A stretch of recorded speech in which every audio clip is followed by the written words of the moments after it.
Halo semua, hari ini kita bakal ngobrolin metode-metode komputasi yang jadi andalan banget buat memecahkan sistem persamaan linier yang rumit.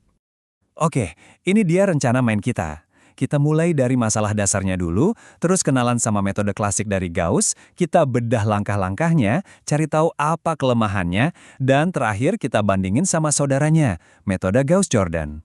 Oke, mari kita mulai. Jadi, intinya tuh kita berhadapan dengan sistem persamaan linier. Dan ini tuh bukan cuma soal iseng-iseng di pelajaran matematika loh. Ini masalah yang beneran ada di dunia sains dan teknik. Nah, ini nih bahasa universalnya. Kalau persamaannya cuma dua, gampang. Kita bisa bayangin ini kayak nyari titik potong antara dua garis di grafik. Tapi, gimana kalau persamaannya ada ratusan? Wah, kita butuh pendekatan yang jauh lebih sistematis. Sekarang, kita kenalan sama jagoan pertama kita, eliminasi Gauss. Namanya diambil dari matematikawan jenius, Carl Friedrich Gauss. Prosesnya ini elegan banget, cuma 2 langkah, dan disukai sama komputer. Jadi kuncinya ada di 2 fase ini. Pertama, kita sederhanain dulu puzzle-nya dengan eliminasi maju. Habis itu, kalau udah sederhana, baru kita selesaikan dari bawah ke atas pakai substitusi mundur.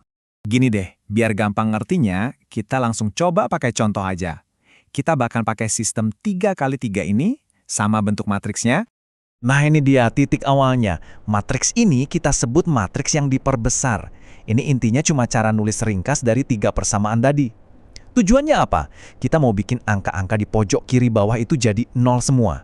Caranya pakai operasi baris, yang sebenarnya cuma istilah keren buat gabung-gabungin persamaan dengan cara yang sah. Oke, sekarang lihat deh. Cuma dengan 1 langkah, pakai baris pertama sebagai patokan, kita berhasil bikin variabel pertama di persamaan kedua dan ketiga hilang. Lihat kan? Ada 2 angka 0 baru di situ. Keren? Ini artinya kita udah separuh jalan. Dan, tada, ini dia hasil akhir dari fase eliminasi. Kita sekarang punya yang namanya matriks segitiga atas. Coba perhatiin baris paling bawah, persamaannya jadi simpel banget kan? Cuma ada 1 variabel yang belum ketahuan. Dari sini, nyari solusinya jadi gampang banget. Nah, ini dia yang namanya substitusi mundur. Gampang banget. Kita mulai dari baris paling bawah. Kita dapat nilai X3. Terus nilai X3 ini kita colok ke persamaan di atasnya buat nemuin X2. Lakuin hal yang sama terus ke atas, sampai semua variabelnya ketemu. Simple kan? Tapi efektif banget. Gimana? Kelihatannya mantep banget kan metodenya? Tapi tunggu dulu. Versi dasar yang barusan kita lihat, yang sering disebut eliminasi Gauss naif, ternyata punya 1 kelemahan fatal. Jadi, masalahnya apa? Gimana kalau pas kita lagi ngitung, elemen pivotnya, itu loh, angka yang ada di diagonal, nilainya 0. Wah, ini bencana. Soalnya, seluruh proses ini kan butuh pembagian dengan si pivot. Kalau pivotnya 0, ya udah, programnya bakal error, karena mencoba membagi dengan 0. Langsung berhenti. Nah, inilah dia, tumit Achillesnya metode naif ini. Sistem persamaan yang sebenarnya ada solusinya pun bisa bikin algoritma ini gagal total cuma gara-gara urutan persamaannya salah. Tapi tenang, ada solusinya. Dan solusinya ini cerdas banget. Namanya pivoting. Jadi, sebelum kita melakukan eliminasi, algoritmanya ngecek dulu ke bawah. Dia cari angka paling besar, terus barisnya ditukar ke atas buat jadi pivot. Strategi simpel ini bikin metodenya jadi jauh lebih kuat dan akurat. Oke, kita udah jago nih soal eliminasi Gauss. Sekarang kita kenalan sama sepupu dekatnya, metode Gauss-Jordan. Konsepnya mirip, tapi dia ngelakuin eliminasi selangkah lebih jauh.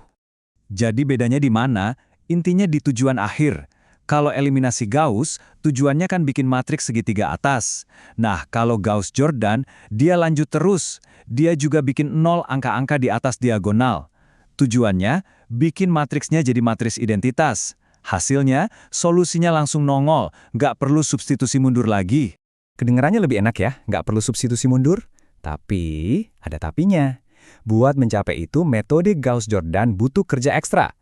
Kira-kira butuh 50% lebih banyak operasi hitungan dibanding eliminasi Gauss. Jadi ada harga yang harus dibayar. Jadi, apa nih kesimpulannya? Pertama, eliminasi Gauss itu metode standar yang efisien. Kedua, teknik pivoting itu super penting biar metodenya nggak gagal. Terakhir, ada variasi Gauss-Jordan yang bisa langsung ngasih jawaban, tapi lebih boros secara komputasi. Memahami untung rugi kayak gini, itu kunci banget loh di dunia komputasi. Nah, ini ninggalin satu pertanyaan menarik buat kita pikirin bareng. Kira-kira ada nggak ya skenario di mana metode Gauss-Jordan yang lebih lambat ini justru jadi pilihan yang lebih bijak karena kesederhanaannya? Menarik ya. Oke, sekian dulu pembahasan kita kali ini. Terima kasih sudah menyimak.